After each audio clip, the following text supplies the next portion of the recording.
BJP ने गुजरात विधानसभा के 1 साल पहले ही अपना मुख्यमंत्री बदल दिया। इस दौरान विजय रूपाणी से इस्तीफा लेकर उनकी जगह भूपेंद्र पटेल को दे दी गई। गुजरात में हुए इस फेरबदल और अपने पिता को पद से हटाए जाने के बाद बेटी राधिका का दर्द सामने आया है और एक पोस्ट लिखकर कई संकेत दिए, जिसके बाद से कयास लगने लगे हैं कि विजय रूपाणी पार्टी से बगावत कर सकते हैं। गुजरात की सत्ताधारी पार्टी में बीते कुछ दिनों से सियासी चहलकदमी देखने को मिल रही है। इसी बीच पार्टी नेतृत्व को बदल दिया गया। विजय रूपाणी की जगह पहली बार विधायक बने भूपेंद्र पटेल को दे दी गई। रूपाणी अपना कार्यकाल भी पूरा नहीं कर सके। राज्य में हुए इस बदलाव की कई वजह सामने आ रही हैं। कहा जा रहा है कि आरएसएस की तरफ से जो सर्वे किया गया था उसमें रूपाणी की अलोकप्रियता की वजह से बीजेपी का वोट परसेंटेज कम हो रहा था, इसलिए नेतृत्व परिवर्तन किया गया। राज्य में हुए इस बदलाव और अपने पिता के इस्तीफे के बाद बेटी राधिका ने एक फेसबुक पोस्ट के जरिए अपना दर्द बयां किया है, जिससे कई संकेत मिल रहे हैं।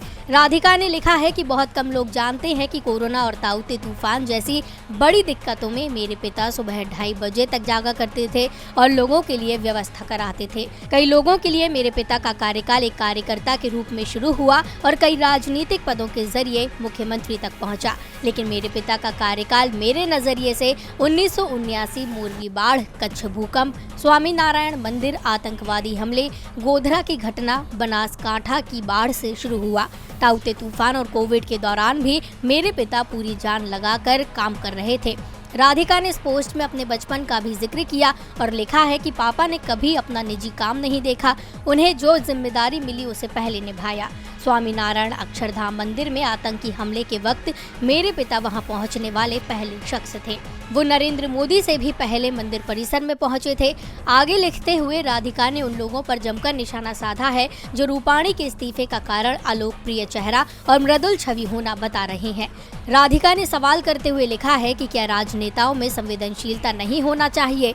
क्या यह एक आवश्यक गुण नहीं है जो हमें एक नेता में चाहिए? मेरे पिता रूपाणी ने कड़े कदम उठाए हैं। क्या कठोर चेहरे का भाव एक नेता की निशानी है? आगे कहते हुए राधिका ने लिखा है कि मेरे पिता ने कभी गुटबाजी का समर्थन नहीं किया और यही उनकी विशेषता थी।